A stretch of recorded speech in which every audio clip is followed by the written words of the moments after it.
ආයුබෝවන් Learn with CSD Tech සමගින් මම ජානක දිසානායක. අපේ ප්‍රෝග්‍රෑමින් වීඩියෝ සීරීස් එකේ තවත් වැදගත් කොටසක් කතා කරන්නයි අපි මේ සූදානම් වෙන්නේ. කලින් දවසේ අපි කතා කළා ව්‍යාජ කේත පිළිබඳව. ඉතින් අදත් අපි මේ ව්‍යාජ කේත සම්බන්ධව තවත් ඉදිරියට කතා කරන්නයි මේ සූදානම් වෙන්නේ. ඉතින් ඔයා කලින් වීඩියෝ එක බලලා නෙවෙයි නම් මෙතනට ආවේ. කරුණාකරලා කලින් වීඩියෝ එක බලලා එන්න. නැත්නම් මේකේ කියන දේවල් ඔයාලට පොඩ්ඩක් තේරුම් ගන්න අපහසු වෙයි. හරි. එහෙමනම් අපි කලින් දවසේ කතා කරපු කොටසට නැවත යමු. අපි අවසානයේට කතා කළා ලකුණක් එන්ටර් කරාම. එහෙම නැත්නම් අපි ගුරුවරයා අපි හිතමුකෝ වාර විභාගයකට ළමෙක් ගත්ත ලකුණ දුන්නම එයා පාස්ද ෆේල්ද කියලා ඩිස්ප්ලේ වෙන විදිහට ප්‍රෝග්‍රෑම් එකක් අපි හදනවා. එතකොට ඒකට කොහොමද ව්‍යාජ කේතේ ලියන්නේ කියලා කලින් දවසේ අපි කතා කරා. ඉතින් ඒ වැඩසටහනට අපි ලියපු ව්‍යාජ කේතය නැවත වතාවක් මම මේ විදිහට බෝඩ් එකේ ලියන්නම්. අපි ඉතින් මේ වගේ begin කියලා තමයි ඕනිම ව්‍යාජ කේතය ලියන්න පටන් ගන්නෙ. ඊට පස්සේ අපි කිව්වා මොකක්ද? input මොනවද? mark නේ. ලකුණුනේ. mark විතරයි මම ලියුවේ මොකද? එක්කෙනෙක්ගේ ලකුණක් විතරයි එකපාරට එන්ටර් කරන්නේ. එතකොට input mark ඊට පස්සේ මොකක්ද අපි කරේ? අපි මේක සංසන්දනය කළා if mark greater than or equal කීයටද 35ට නේද? එහෙමනම් then මේ අනිම ලියුම් පොඩ්ඩක් පේනවද නැහැ මේ then කියලා අවසානයේට ලියුවේ. then මොකක්ද වෙන්න ඕනි? display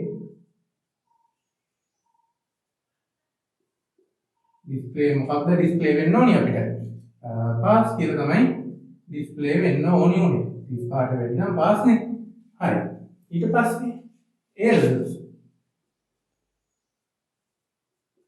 එහෙම නැත්නම් මොකද්ද කරන්න කිව්වේ? display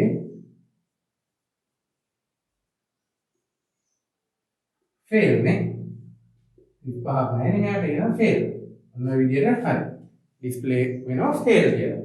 අපි කිව්වා මම මේ චුට්ටක් මෙතන ඉඩ තියෙනවා මොකද මට තව පොඩි වැඩකට මම මේ අද කතා කරන දෙයට ඉඩකඩ තියෙනවා මම මේ චුට්ටක් යටින් ලියා ගන්නවා මොකද නැවත වතාවක් ලියන්න වෙන හින්දා අපි දන්නවා if එකක් පටන් ගත්තා නම් අනිවාර්යයෙන්ම end if කියලා මේ වැඩසටහන ඔතනින් ඉවර වෙන්න ඕනේ. සම්පූර්ණ වැඩසටහන ඉවර වෙන්න නම් අවසානයේට සුපුරුදු පරිදි end දෙකකුත් අපි දාගන්න ඕනේ. හරි. එහෙනම් මම මේ ඉඩ තියාගත්තේ කියලා ඔයාලා හිතනවා ඇති. මෙතනදී අපිට කලින් කතා කරන්න බැරි වුණා. හරි. 35ට වැඩි නම් මෙහෙමයි. අඩු නම් මෙහෙමයි කියලා කිව්වනේ. හදිසියේ හරි. අපි කොන්දේසි දෙනකොට අවස්ථා දෙකක් විතරක්ම නෙවෙයිනේ අපිට එන්න පුළුවන්. බැරි වෙලා හරි අපිට තුන්වෙනි ඔප්ෂන් එකක් ඕනි වුණා. එතකොට කොහොමද අපි මේ if යොදාගෙන ඒක කරන්නේ? දැන් මෙතන තියෙන්නේ එක්ක මේක නැත්නම් මේක. හරි. කාසිය උඩ දැම්මා වගේ තමයි. අගයන් දෙපැත්ත වැටෙන නිසා වෙන දෙයක් වෙන්න බැරි නේ ප්‍රශ්නේ තිබුණේ. දැන් මේ වගේ දෙයක් වුණොත් මොකද වෙන්නේ? අපි හිතමු මෙහෙම 35ට වැඩි නම් අඩු නම් fail 35ට වැඩි නම් pass අපි හිතමු මෙයා ලකුණු 75ට වඩා ගත්තා නම් ඒ pass එකක් හරි මොකක් හරි ඩිස්ප්ලේ වෙන්න ඕනේ. තව ඉතින් අපිට ඔකට B C අර සාමාන්‍ය පෙළ ප්‍රතිඵලයේ වගේ ගොඩාක් දාන්න පුළුවන් සංකීර්ණ වෙන නිසා මම මේ සේරම මේ වෙලාවේ කතා කරන්නේ නැහැ. අපි හිතමුකෝ 75ට වැඩි නම් මට මෙයාට කියන්න ඕනේ A pass එකක් කියලා. කොහොමද ඒ කොන්දේසිය අපි මේකට දාන්නේ? ඒකට තමයි අපි යොදාගන්නේ else if කියන අනිත් අවස්ථාව මෙන්න මේ විදිහට. else වෙනුවට මම else වෙනුවට නෙවෙයි else කොහොමද එන්න ඕනි? else if කියලා මම දාලා මම කියන මෙන්න මෙහෙම mark 35ට වැඩි නම් පාස් කරන්න කියලා නේ කිව්වේ. අපි මෙහෙම ලියමු. මම මේකේ පොඩි වැරද්දක් තියෙනවා ඉස්සරහට මම මේක කියන්නම්. අපි මේ විදිහට බලමු. else if දැන් මට කියන්න ඕනි තව කන්ඩිෂන් එකක් මෙන්න මේ විදිහට mark අපි කියනවා 75ට වඩා විශාල නම් හෝ සමාන නම් then මොකක්ද වෙන්න ඕනි? display නිකම් පාස් නෙවෙයි A පාස් කියලා. අපි අවසාන කැලල මෙහෙමම ලියමු. මේක හරි නෑ, මතක තියාගන්න පොඩි අවුලක් තියෙනවා, පොඩි නෙවෙයි ලොකු අවුලක් තියෙනවා. ඒක මම ඊළඟට තමයි කියන්නේ. else අවසානයේදී අපි කියනවා display කරන්න කියලා. මොනවද display වෙන්න ඕනේ? display වෙන්න ඕනි fail කියලා. ඔන්න ඔය විදිහට ඔන්න fail කියලා මම ලිව්වා. හරි. පුළුවන් නම් හිතලා කියන්න බලන්න මේකේ තියෙන ලොකුම වැරද්ද මොකද්ද කියලා. මේ ප්‍රෝග්‍රෑම් එක අපි ඇත්තටම කම්පියුටර් ප්‍රෝග්‍රෑම් එක, කියන්නේ ප්‍රෝග්‍රෑමින් ලැන්ග්වේජ් එකක් පාවිච්චි කරලා ප්‍රෝග්‍රෑම් එකක් හැදුවොත් වෙන්නේ මොකක්ද දන්නවද?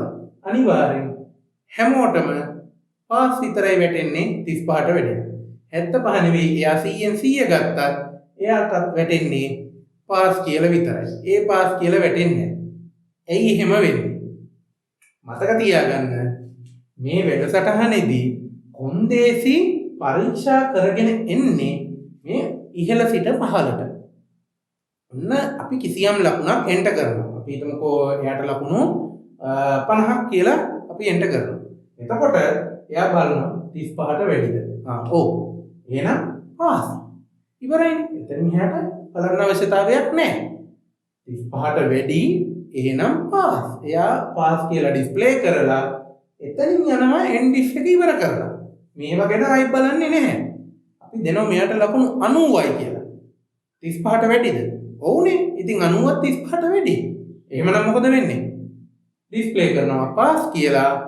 ආයෙත් ඉතින් මේවා මොනවද කියලා තියෙන්නේ කියලා ආයෙ බලන්නේ නැහැ. එතකොට කොහොමද අපි මේක හරියට ලියන්නේ? අපි එහෙමනම් මේ වැඩි නම් කියලා පටන් ගන්නවා නම් ලොකුම එකේ ඉඳන් තමයි අපි පටන් ගන්න ඕනේ. අපිට කියන්න පුළුවන් මාක් කීයටද? මෙතනදි 35 නෙවෙයි, අපිට මෙතනට අපි දාගමු ඊයද 75. අපිට ඕනි 75ට වැඩි නම් ඔන්න ඔතනින් තමයි එතකොට පටන් ගන්න. අපි මෙයාට දෙනවා නිකන් පාස් එකක් නෙවෙයි, මොකක්ද ඕනි? එයාට දෙන්න ඕනි ඒ පාස් එක. හරි. ඔන්න 75ට වැඩි නම් ඒ පාස් එකක් කිව්වා. දැන් මෙයාට කියනවා 35ට. ඔන්න 35ට වැඩි නම් මොකක්ද කරන්නේ? මෙතන ස්පේස් එකක් එන්න ඕනේ. හොඳේ. නිකන් ඔහොම මේ අලවල ලියන්නේ නැහැ එකට. මේක ඉතින් දැන් ඉඳ නැහැනේ. ඔහොම ලියමු. 35ට වැඩි නම් එයාට ඒ පාස් නැහැනේ. එයාට තියෙන්නේ නිකන් පාස් එකක් විතරයි. එතකොට අපි ඒක ලියනවා මෙන්න මේ විදිහට. පාස්.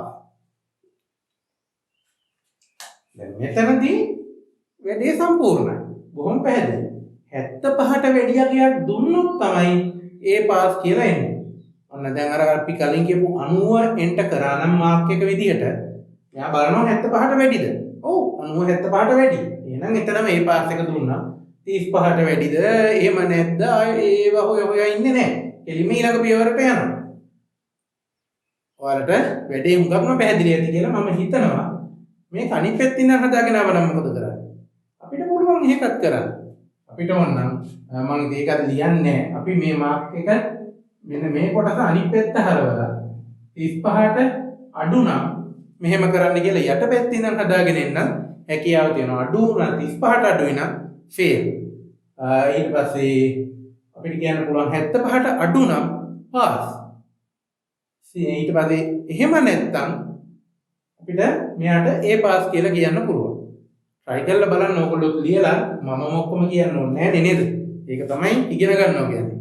හරි. එහෙමනම් මම මේ කොටස නැවත මේ ලියලා මේ අපේ ව්‍යාජකයේ නැවත ලියලා පටන් ගත්තේ මෙන්න මේ කොටස ගැන. මෙන්න මේ else if කියන කොටස ගැන ඔයාලට පැහැදිලි කරන්න ඕන නිසා. කවුරු හරි අර 11 වසර පෙළ පොත බැලුවොත් මේ කොටස ගැන වැඩි සඳහන් වෙලා නැහැ ඇත්තටම. නමුත් ඉතින් මේකත් ඔයාලා දැනගත යුතු දෙයක්. හරියට ව්‍යාජකේතයක් ලියනවා නම්. ඉතින් මේ else if එකක් නෙවෙයි, මතක තියාගන්න මේ ව්‍යාජකේතවලදී if කියන පද එකපාරයි දාන්නේ. එකපාරයි කියන්නේ n if කරාට පස්සේ නැවත if එකක් පටන් අරන් ඔයාලට ඕනි තරම් if දාගන්න පුළුවන්. මේ if කියලා එකක් ලියලා ඒක n if වලින් ඉවර කරන්නේ නැතුව ඒ මැද තව if කැලි දාන්න බෑ. ඒ වෙනුවට තමයි මෙන්න මේ else if කියන එක යොදාගන්නේ. else if නම් අනන්ත සංඛ්‍යාවක් ඔයාලට යොදා ගන්න පුළුවන් කිසිම නීතියක් ගැටලුවක් වෙන්නේ නැහැ. හැබැයි else කැලි තියන්න පුළුවන් එකයි. තියෙන්නේ මේ මම කතා කරන්නේ මේ if සහ n if කියන කොටසක් ඇතුලේ විතරයි. එක ප්‍රෝග්‍රෑම් එකක් එහෙම නැත්නම් ව්‍යාජ කේතයක් ගත්තොත් if condition තියෙන කැලි 100ක් තිබුණත් ප්‍රශ්නයක් නැහැ. හැබැයි ඒවා n if වලින් ඒ 100ම වෙනම අවසන් වෙලා තියෙනවා. මම කිව්වේ එක එකක් ඇතුලේ විතරයි. ඒක හොඳට මතක තියාගන්න. හරි. එහෙමනම් ඒ කොටස මෙතනින් පැහැදිලි ඇති කියලා හිතනවා. හරි. හරි. ඉතින් කලින් දවසේ ඔයාලට මතක ඇති මම කිව්වා අපිට ඉස්සරහට කතා කරන්න තියෙන්නේ පුනර්කරණය වීම සම්බන්ධව යෙදෙන ව්‍යාජ කේත ගැන කියලා. ඉතින් එහෙම කිව්වට කලින් අපිට වෙන කොටසකුත් කතා කරන්න වුණා. ඔන්න දැන් තමයි අද දවසේ මම කතා කරන්න හිටපු නියම මාතෘකාවට යොමු වෙන්න හදන්නේ. මෙතනදී මම ගොඩක් කතා කරන්න නැතුව මම තෝරගත්ත උදාහරණයක් ඔයාලගේ 11 වසර පෙළ පොතේ පාසල් දූ පුතුන් දන්නවා 11 වසර පෙළ පොතේ තියෙන උදාහරණයක් මෙන්න මේ විදිහට. අපි හිතමු අපිට ඉලක්කම් කීපයක් එහෙම නැත්නම් නම්බර්ස් කීපයක් දීලා තියෙනවා. නිකන් හිතන්නකෝ 10 15 18 20 ඔය ඇති කීපයක් අපි ලියගමු. නම්බර් 4ක් ඔය ඇති.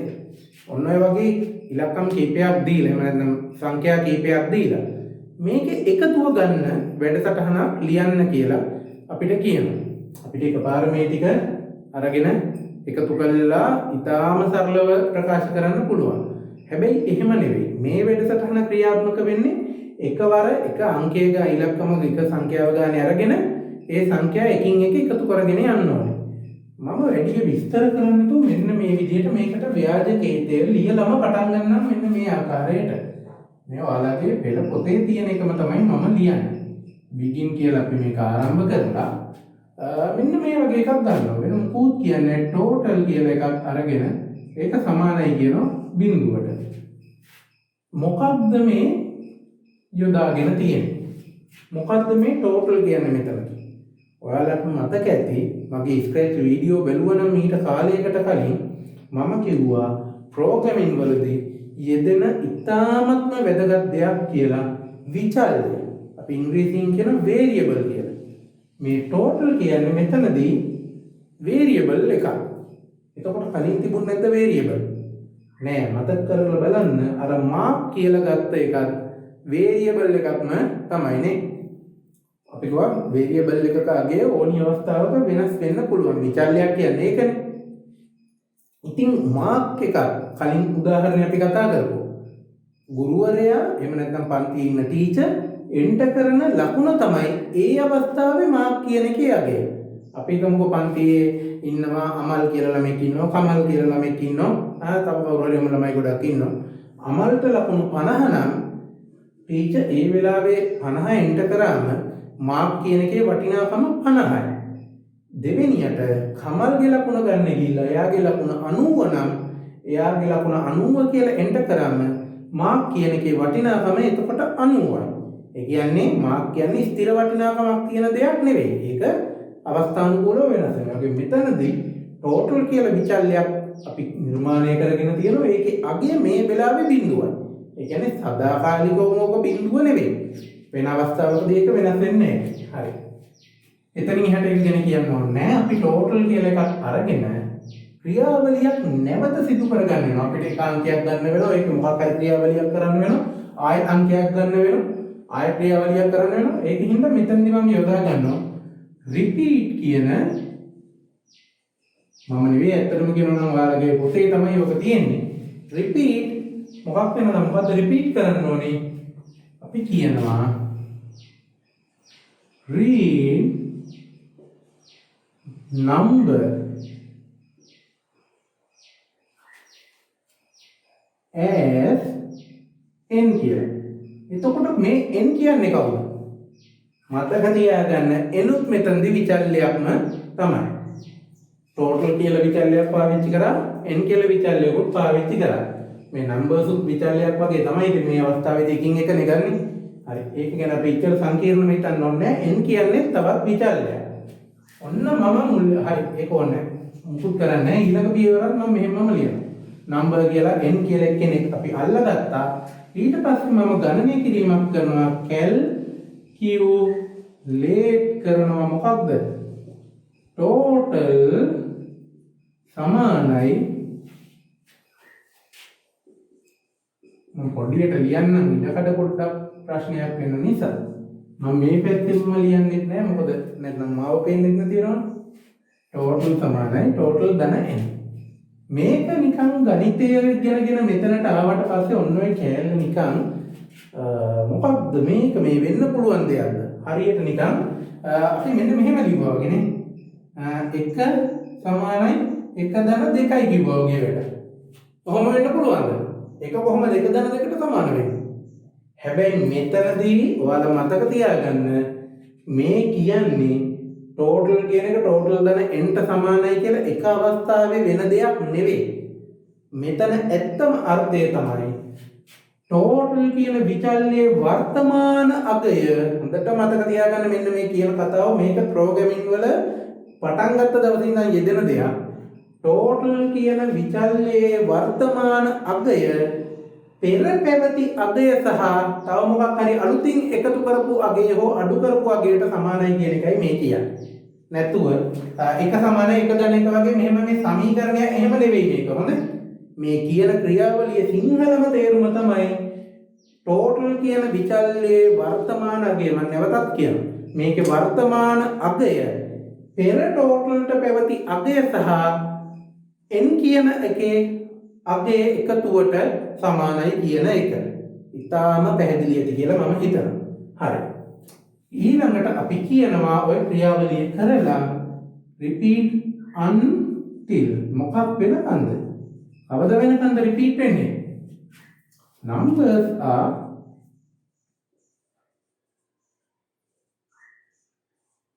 over. Numbers are over. Number ඉවර වෙනකම් මේ වැඩේ කරන්න. ඉවර වෙනකම් කියන්නේ මෙයා ගත්තා. හොඳයි. ඔන්න මම කියන්නම් දැන් මේ වැඩේ රන් වෙන හැටි. මුලින්ම කියවනවා ඉලක්කම. 10. ඉලක්කම නේ අපි කියන සංඛ්‍යාවක් කියවනවා 10. ඒක n කියලා ගන්නවා. දැන් ඔන්න මේ වෙලාවේ n සමානයි 10යි. ඊට පස්සේ මොකද වෙන්නේ? මෙයා කියනවා calculate total එක total ධන n කියලා. දැන් total කීයද? මේ වෙලාවේ total එක total සමානයි මම පොඩියට යන බිඳුවයි. දැන් මෙයා කියනවා අලුත් total එක සමානයිලු බිඳුව ධන n ට කීයද? 10යි. දැන් එතකොට කීයද අපි total එක ගත්තොත්? පොඩ්ඩක් ක්ලීන් කරලිමු මෙතන. හරි අපි මේකත් මතලෙමු ඉරි කැල්ල අපිට ඕනේ නෑ. ඔයාලට අපි වෙන මේ ලකුණු වැඩිපුර දාලා තියෙන එකත් ඔහොම මකමු. ඒකත් ඕනේ නෑ ලකුණු එකයි තියෙන්නේ. ඊට පස්සේ total කියලා අපි කිව්වා දැන් එතකොට total එක කීයක් වෙනවද? සමානයි 10යි නේ. දැන් මෙතනදී total සමානයි මම කියද්දි දැන් මෙන්න මේ අවස්ථාවේදී තමයි මේක 10 වෙන්නේ. දැන් මේ චෙක් කරන මේ කොන්දේසිය. මොකද්ද කොන්දේසිය? Numbers are over. ඒ කියන්නේ මේ සංඛ්‍යා ඉවර වෙනකම්. ඉවරද සංඛ්‍යා? නෑ නේ බුදුහාමුදුරුවෝ තව ඕනි තරම් තියෙනවා. එතකොට මොකද වෙන්නේ? මෙයා නැවත වතාවක් මේ ක්‍රියාවලිය රිපීට් කරනවා. ඊළඟ සංඛ්‍යාව මෙයා සලකනවා n කියලා. එතකොට දැන් n ගේ අගය කීයද? 10ද? නෑ 10 අයින් කරා. එයා දැන් 15 බවට පත් වෙනවා. එතකොට දැන් total ගේ අගය මම මේක ටිකක් ලස්සනට ලියා ගන්නම් ලොකුවට පේන්න. total කියන්නේ කීයද? දැන් කලින් තිබුණේ බිඳුව. දැන් total කීයක් වෙනවද? දැන් මෙයා අපි දන්නවා 10 බවට පත් වෙලා ඉන්නේ කියලා. එතකොට මේ අවස්ථාවේදී කොහොමද වෙන්නේ? නව total එක. එහෙම නැත්නම් total කියන එකේ අලුත් අගය කලින් තිබිච්ච 10 ධන අලුතින් ගත්ත 15 වෙනවා. ඊට පස්සේ මොකද වෙන්නේ? වර්තමාන total එකේ අගය 25 බවට පත් වෙනවා. දැන් චෙක් කරලා බලනවා තියෙනවද තව? ඔව් තියෙනවනේ. එහෙනම් නැවතත් අර ක්‍රියාවලියම වෙනවා. මේ අවස්ථාවේ ගන්නවා මෙයා කීයද 15 නෙවෙයි දැන් 18 වෙනවා. ටෝටල් එකේ කලින් අගේ කීයද 15ද? එහෙම වෙන්නේ නැහැ. හරිද? එකතුවනේ ගන්නෙ. ටෝටල් එකේ කලින් අගේ 25 වෙනවා. 25ට දැන් එකතු කරනවා කීයක්ද? 18ක්. අපි මේක ලියමු ඉස්සරහින් නේද? ටෝටල් කියන්නේ 25නේ. 25ට එකතු කරනවා අලුත් අගය 18ක් කීයක් එනවද? ගණන් තමයි ඉතින් ඕනේ 43ක් එනවා නේ. ඔන්න 43යි අලුත් අගය. ඉවරද? නැහැ. තව එකක් ඉන්නෝනේ. එහෙනම් ඉතින් එයාටත් ඔය කතන්දරේම අපි කරනවා. මොකද්ද කරන්නේ? රීඩ් කරනවා 20 n විදියට. දැන් 20 මේ n ගියාගේ 20යි ටෝටල් එක තිබුණේ 43 වෙලා ඊට පස්සේ අපි දන්නවා අලුත් ටෝටල් එක සමාන වෙනවා කලින් තිබිච්ච 43ට මේ අලුතින් එන 20 එකතු කරන්න ඕනි n ගියාගේ. දැන් මේක වෙනවා කීයක්ද? ගණන් පුළුවන් නම් ඉතා සරලයි 63යි වෙන්නේ. දැන් බලනවා numbers are over. බලනවා ඉවරද? ආවුනේ. දැන් නම් හරිනේ. 20න් එහා තව දීලා නැහැ. ඉවර නම් මොකද කරන්නේ? දැන් ඉතින් වැඩසටහන ඉවර වෙනවා. කොහොම ඉතින් අපි කියලා නැහැ නේ ඉවර කරන්නේ කියලා.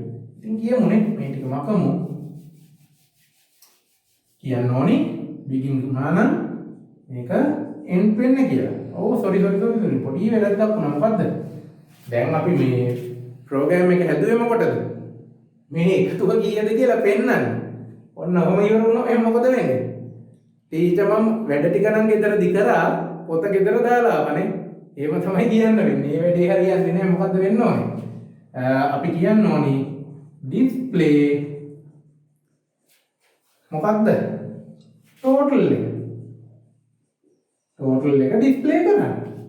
කීයද total එක? අපි දන්නවා එහෙනම් මේ program එක run වුණොත් දීලා තිබිච්ච සංඛ්‍යා ටික මේක වුණා නම් ලොකුවට 63ක් කියලා display වෙයි. ඉතින් ඔන්න ඕකයි මෙතන කතන්දරේ. ඔය ටික තේරුම් වුණාම අපි අවසාන වශයෙන් end කරලා වැඩේ ඔන්න ඔය විදිහට ඉවර කරනවා. මේ ව්‍යාජකේතය දැක්කම අපිට පැහැදිලිව පේන්න ඕනි මොකක්ද? මේකෙදි කියලා තියෙන්නේ total කියලා විචල්‍යයක් හදාගෙන පටන් අරන් තියෙනවා. ඊළඟ විචල්‍යයට අගයක් ආදේශ කරගෙනමයි පටන් අරන් තියෙන්නේ. read number as n එකපාර එක නම්බර් එකයි ගන්නෙ. අරගෙන calculate කරනවා total එක පෙර පැවති total එක ධන n කියලා. හරිද? ඊට පස්සේ මොකක් වෙනකන්ද? මෙන්න මේ නම්බර් ටික ඉවර වෙනකම් නම්බර්ස් ටික ඉවර වුණාට පස්සේ ඩිස්ප්ලේ කරනවා ටෝටල් එක අවසානයේ ටෝටල් කීයද තිබුණේ කියන එක ප්‍රෝග්‍රෑම් එක ඉවර කරනවා. ඉතා පැහැදිලි. ඔන්න ඒ උදාහරණය අපි සාර්ථකව අවසන් කළා. හරි. එහෙමනම් ඊළඟ උදාහරණයේ විදිහට මම මෙතනදිත් යොදා ගන්නවා 11 ශ්‍රේණිය පෙළ පොතේ තියෙන උදාහරණයක්ම අපි ලබා දෙනු ලබන සංඛ්‍යා 10ක එකතුව සහ සාමාන්‍ය අගය ප්‍රකාශ කරන්න පුළුවන් වැඩසටහනක් හදන්න. එතනදිත් ඉතින් මම කලින් වගේම වැඩි කතා කරන්නේ මුලින් වැඩසටහන අපි මේ විදිහට පටන් ගමු begin කියලා. ඔන්න ඔය විදිහට begin මෙතනදී තියෙන විචල්්‍ය වර ගණනක් නේ. total කියලා එකක් තියෙනවා. කලින් වගේම total සමාන වෙනවා බිඳුවට. average කියලා විචල්්‍යයක් තියෙනවා. ඒක සමාන වෙනවා බිඳුවට. ඊට පස්සේ මෙන්න මෙහෙම n කියලා විචල්්‍යයක් තියෙනවා. ඒක එකට සමාන වෙනවා කියලා. දැන් ඔයාලත් බලාගෙන ඉන්නවා මේ මාත් මුකුත් පැහැදිලි කිරීමක් තාම කරන්නේ. අර පොතේ තිබිච්ච එක තමයි මේ කරගෙන යන්නේ. අපිට දැන් මොකක්ද වෙන්න ඕනේ? සංඛ්‍යා 10ක් එකින් එක එකතුව ගන්න ඕනේ. එකතුව ගන්න කියන්නේ අපි මුලින්ම දෙන එක මෙයා සටහන් කරගන්න එපා. අපි කියනවා while කියන්නේ මෙතනදී අපි කියන්න ඕනේ කී වතාවක් මේක කරන්න ඕනිද? අපි මෙතනදී මෙන්න මෙහෙම ක්‍රමයක් පාවිච්චි කරනවා. n අපි මේක පොතේ නම් මෙන්න මේ විදිහට තියෙන ඕනනම් අර මොකද මුද්‍රණය කරද්දී අර වගේ සංකේතයක් නැති හින්දා කොහොමද කොහොම ගැටලුවක් නැහැ. හොඳේ. n සමානයි කුඩා හෝ සමාන කීයටද? 10 වතාවක්නේ. ඇයි මෙහෙම ලිව්වේ කියලා මම ඔයාලට තව චුට්ටකින් පැහැදිලි කරන්නම්. while ඒ කියන්නේ n 10ට කුඩා හෝ සමාන වන තුරු මොකක්ද කරන්න ඕනි? read මොකක්ද? read number. අපි දෙන අංකය කියවන්න.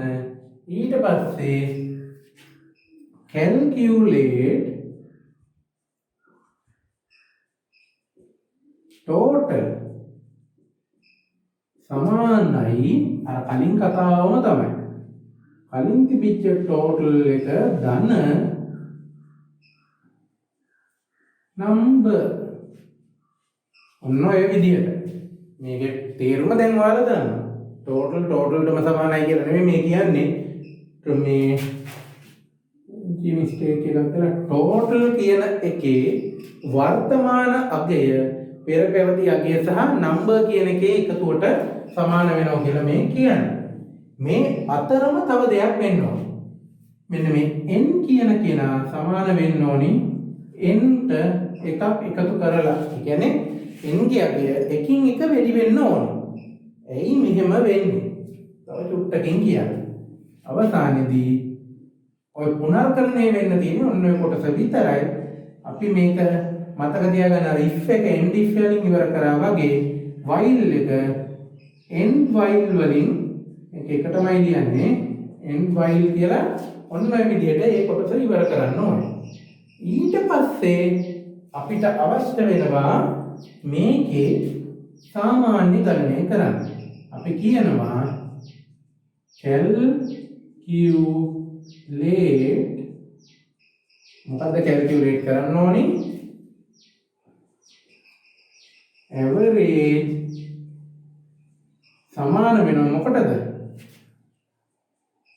total බෙදීම n ඍණ 1ට. එයි මේ ඍණ 1කුත් දාගත්තේ n වලට. ඉන්න ඒකත් කියන්න. ඔක්කොම පස්සේ කියන්නන්නේ. එකක්වත් කියන්නේ නැහැ. හරි. කියන්නයි. ඉතින් ඉන්න කලබල නැතුව. අපි කියමු අවසානයේට මෙහෙම කරලා අර වැඩේ කෙරුවා පොත ගෙනාවේ නැහැ කියන්නේ නැතුව අපි අවසානයේට මෙන්න මේ ප්‍රතිඵලය ඩිස්ප්ලේ කරන්න ඕනේ. මෙන්න අපිට ආපු උත්තර කියලා total එකයි අපිට මේකටම ලියන්න පුළුවන් total එකයි average එකයි ඔන්න ඔය විදිහට. සියල්ල අවසානයේ අපි මේ begin කියලා පටන් ගත්තා නම් end කියලා දාලා අපි මේ ප්‍රෝග්‍රෑම් එක මෙන්න මේ විදිහට අවසන් කරනවා. දැන් බලමු මොකක්ද මෙතන වෙන්නේ කියලා. මේ කතාව ඔයාලා හිතන්නම එපා. ඔය විදිහේ ඒවා ටිකක් තියෙනවා. එච්චරයි. හරි. while n less than or equal. ඒ කියන්නේ n කියන අගය 10ට වඩා කුඩා හෝ සමාන වන තුරු ලබා දෙන අංකයක් කියවන්න. නම්බර් එක රීඩ් කරන්න. රීඩ් කරලා මොකද කරන්නේ? කැල්කියුලේට් කරන්න. එකතුව සමාන වෙනවා පෙර පැවති එකතුවේ අගයට සහ අලුතින් ලබා දෙන නම්බර් එකේ එකතුවට. ඔන්න එකතුව කැල්කියුලේට් කරා. ඊට පස්සේ n කියන අගයට එකක් එකතු කරන්න. අපි බලමු මොකද්ද වෙන්නේ කියලා. දැන් මෙතනදී n සමාන වෙනවා 1ට. දැන් ඔන්න මෙතනට එනකොට මේ n අලුත් nට කියනවා පෙර පැවති අගයට එකක් එකතු කරන්න කියලා. ඒ කියන්නේ දැන් n සමාන වෙනවා 2ට. දැන් මෙයා චෙක් කරලා බලනවා කොන්දේසිය. 2 කියන අගය ඉස්සෙල්ලා චෙක් කරලා බලනවා. හොඳේ. ඉස්සෙල්ලා 1 කියන අගය චෙක් කරලා බලනවා 10ට වඩා කුඩාද? ඔව් කුඩායි. 1 කියන එක 10ට වඩා පොඩි. හරි. එහෙනම් මේ ක්‍රියාවලිය කරා. නැවත චෙක් කරලා බලනවා. දැන් කීයද? 2. 2 10ට වඩා කුඩාද? ඔව්. එහෙනම් ওই විදිහට කරගෙන යන්න. ඊළඟ පියවරට එනකොට දැන් කලින් n ගියගේ 2 වෙලා තියෙනවා. ඒ 2ට එකක් එකතු වෙනවා.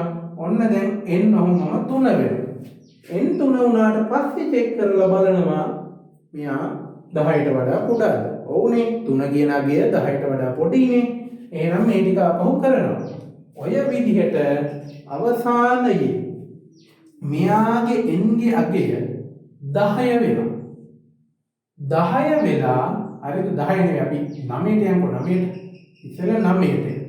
9 වෙලා තියෙද්දි මේ ටික ඔහොම යනවා. ඊට පස්සේ n 9යි ඊට පස්සේ 9ට එක එකතු වුණාම n ඔන්න 10 වුණා. දැන් අහනවා n 10ට වඩා කුඩාද? කුඩා නැහැ. හැබැයි සමානද? ඔව්නේ. සමානයි. 10ට සමානයි. එහෙනම් මේ ක්‍රියාවලිය වෙනවද නැද්ද? අනිවාර්යෙන් වෙනවා. මොකද කුඩා හෝ සමාන වන තෙක් තමයි මේක වෙන්නේ. කුඩා වුණත් වෙනවා, සමාන වුණත් වෙනවා. ඔන්න දැන් තමයි කතන්දරේ. මේ ටික හැමදාම වෙනෝනේ. ඔක නොවිදින්නේ නැහැ. මේ ක්‍රියාවලිය වෙනවා කියන්නේ වෙනවමයි. ඔන්න යනවා n දැන් අගය 10යි. හරිද? ඔන්න 10 වෙච්ච එක ඊට පස්සේ 10ට මෙයා එකක් එකතු කරනවා. ඔන්න n එනවා 11ට. 11 වුණාට පස්සේ මෙතන ඉන්නේ 11. 11 10ට වඩා කුඩාද? නැහැ. සමානද? ඒත් නැහැ. මේ ටික කරනවද? ඔය මුකුත්ම කරන්නේ නැහැ. කෙලින්ම n ෆයිල් එකට යනවා ඊළඟ පියවරට යනවා. ඔන්න දැන් මෙතනට ඔයාලට පැහැදිලි ඇති. මෙතනදී කැල්කියුලේට් වෙනවා ඇවරේජ් එක. සාමාන්‍ය කියන්නේ මොකක්ද? මොකක් හරි අපි එකතු කරපු අගයන් කීයක හරි එකතු කරපු අගයන් ගානේ. අගයන් වල වටිනාකම නෙවෙයි. අගයන් කීයද? අපි හිතමු මෙතනදී ගත්තේ සංඛ්‍යා 10ක වටිනාකම් තමයි එකතු කරේ. මෙතනදී ටෝටල් කියන්නේ ඔය 10ම වටිනාකම් වල එකතුව. ඇවරේජ් කියන්නේ ඒ සම්පූර්ණ එකතුව එකතු කරපු සංඛ්‍යා ගානේ. ඒ කියන්නේ මෙතනදී නම් 10යි. ඒ 10න් බෙදුවම එනවා කියලා. අපිට කියන්න පුළුවන් ඕක කෙලින්ම 10යි කියලා දන්න නිසා ඕන ටෝටල් සමාන වෙනවා. ඇවරේජ් සමාන වෙනවා. ටෝටල් බෙදීම 10යි කියලා කියන්න පුළුවන්. නමුත් මේ n ඍණ එකක් දාගෙන ඒ මොකක්ද මේ කතාව? මතක තියාගන්න මේ n ඍණ 1 උනේ මෙතනදී අවසානයේදී n 11 බවට පත් වුණා. n 11ට උනාට පසුවයි මේ ක්‍රියාවලිය නතර වුනේ. එතකොට මේක 11 හැබැයි 11 වෙනි වතාවේදී සංඛ්‍යාවක් එකතු වුණාද? නැහැ. 11 වෙනි වතාවේදී කිසිම සංඛ්‍යාවක් එකතු වුණේ නැහැ. 11 වුණාට පස්සේ මේ වැඩසටහන නතර වෙනවා. ඒ නිසා මේකේ සාමාන්‍ය ගන්නවා නම් ටෝටල් එක බෙදෙන්න ඕනේ n වලින් නෙවෙයි n ඍණ 1කින්. මොකද හේතුව n උනොත් මේක බෙදෙන්නේ 11යි. හැබැයි එකතුව ගත්තේ සංඛ්‍යා 10ක විතරයි. එතකොට අපි සාර්ථකව හරියට මේ වැඩසටහන රන් වෙන්න ඕන නම් ඇවරේජ් සමාන වෙන ටෝටල් බෙදීම n ඍණ 1ට. මෙතනදී අනිවාර්යෙන් වරහණක් යොදන්න ඕනි. ඒක මතක තියාගන්න. කවුරු හරි වරහණ නැතුව ලිව්වොත් මුලින් ඔයගොල්ලෝ දන්නවනේ ගණිතේ ගණිත කර්ම සිදුවන පියවරක් තියෙනවා. ධන ඍණට කලින් අනිවාර්යෙන් ගුණ කිරීම බෙදීම සිදු වෙනවා. ඒක නිසා ඒ මුලින් මෙන් වලින් බෙදලා ඒකට එක අඩු කරන එක තමයි සිද්ධ වෙන්නේ. ඒක නිසා මේ වරහණ යෙදීම අනිවාර්ය වෙනවා. ඔන්න දැන් අපි ටෝටල් එකක් දන්නවා, ඇවරේජ් එකක් දන්නවා. අපිට තියෙන්නේ මේ දෙක ඩිස්ප්ලේ කරන්න. ඔන්න මෙයා මේක ඩිස්ප්ලේ කරා. තව මොකක්වත් වෙන්න දෙයක් තියනවද? නැහැ. එහෙනම් n. ඔන්න ඔය විදිහට සංඛ්‍යා අපි ලබා දෙන සංඛ්‍යා 10ක එකතුව මේ ක්‍රියාවලිය මගින් ඉතා සාර්ථකව එකතු කරලා අපිට ලබා දෙනවා සහ ඒ 10 සාමාන්‍ය අගයත් මේ වැඩසටහනේදී ප්‍රකාශ වෙනවා. ඉතින් මම හිතනවා ඔයාලට මේක පැහැදිලි වෙන්න ඇති කියලා. හරි. ඉතින් අද දවසේ වීඩියෝ එක හරහා අපි කතා කළා කොන්දේසි දෙකකට වඩා වැඩි ගණනක් තියෙන තේරීමක් සහිත ව්‍යාජකේතයක් කොහොමද ලියන්නේ කියන දේ ගැන. ඉතින් ඒත් සමගම අපි පුනර්කරණය කියන වැදගත් කොටස මේ ව්‍යාජකේත හරහා අපි කතා කළා. ඉතින් එතනදී අපි පුනර්කරණය ක්‍රම දෙකකට කළා. එකක් repeat until කියන මේ කේත යොදාගෙන සහ ඊළඟ වතාවේදී while කියන ක්‍රමවේදය යොදාගෙන. ඉතින් මේ දෙක අතර ඉතා පැහැදිලි වෙනසක් තියෙනවා. අපි repeat යොදාගත්තේ කිසියම් ක්‍රියාවලියක් එහෙම නැත්නම් කිසියම් කොන්දේසියක් හරි එහෙම නැත්නම් කොන්දේසිය තහවුරු වන තෙක් මේ ක්‍රියාවලිය කිසියම් ක්‍රියාවලි කොටසක් නැවත නැවතත් පුනර්කරණය කරන්න. එතකොට while කියන ක්‍රමවේදය අපි යොදාගත්තේ කිසියම් දන්නා නිශ්චිත වාර ගණනක්. ඒ කියන්නේ අපිට 10 වතාවක් එහෙම නැත්නම් 5 වතාවක් 100 වතාවක් ඒ වගේ අපි යොදා දෙනු ලබන කිසියම් වාර ගණනක් කිසියම් කොටසක් නැවත නැවතත් සිදු කරන්න. ඉතින් මේ කොච්චර කිව්වත් මම දන්නවා මුල් වතාවට ගැලීම් සටන් එහෙම නැත්නම් ව්‍යාජකේත මේ දේවල් එක්ක එකතු වෙන කෙනෙකුට මේක පොඩ්ඩක් තේරුම් ගන්න අනිවාර්යෙන් අපහසු වෙනවා. මොන අවස්ථාවේද අපි රිපීට් අන්ටිල් යොදාගන්නේ, මොන අවස්ථාවේද අපි වයිල් යොදාගන්නේ කියන දේ. ඉතින් මේ දේවල් වඩා පුරුදු පුහුණු වෙන්න නම් මම හැමදාම කියන්නේ ඔයාලා නිතර අභ්‍යාසවල යෙදිය යුතු වෙනවා. වීඩියෝ එකක් බලලා මෙතනින් හරි කියලා හිතාගෙන හිටියොත් නම් කවදාවත් මේක පුළුවන් වෙන්නේ නැහැ. ඉතින් ඔයාලා දිගින් දිගටම අභ්‍යාසවල යෙදෙන්න සහ ඔයාලට මොනවා හරි ගැටලුවක් මතුවුණොත් ඔයාලට පුළුවන් කමෙන්ට් කරන්න. ඔයාලගේ ගැටලු වලට අනිවාර්යෙන්ම මම පිළිතුරු දෙනවා. ඉතින් ඒ වගේම ඔයාලට පුළුවන් පසුගිය වසරවල දැන් පාසල් සිසුන්ට වගේ නම් පාස් පේපර් වගේ දේවල් හොයාගෙන ඒවා වැඩිදුරටත් කරන්න. ඉදිරියේදී මම බලාපොරොත්තු වෙනවා මේ වගේ පසුගිය වසරවල ප්‍රශ්න පත්‍ර වල තියෙන මේ වගේ කොටස් එකතු කරලා වෙනම වීඩියෝ එකක් කරන්න. ඉතින් අද දවසට මම මේ සූදානම් වෙන්නේ මේ වීඩියෝ එක මෙතනින් අවසන් කරන්න. වීඩියෝ එක අවසන් කරන්න කලින් ඔයාලට මතක් කරනවා තවම අපේ channel එක subscribe කරේ නැත්නම් දැන්ම ගිහින් channel එක subscribe කරන්න. එතකොට මේ වගේ වැදගත් වීඩියෝ එක ඔයාලට දිගින් දිගටම එකතු වෙන්න පුළුවන්.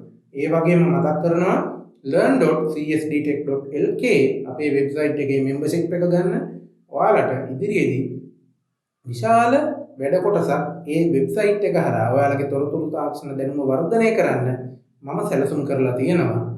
ඉතින් මේ හැම දෙයක්ම ලබා ගන්න ඔයාලට ආරාධනා කරමින් වීඩියෝ එක මෙතනින් අවසන් කරනවා.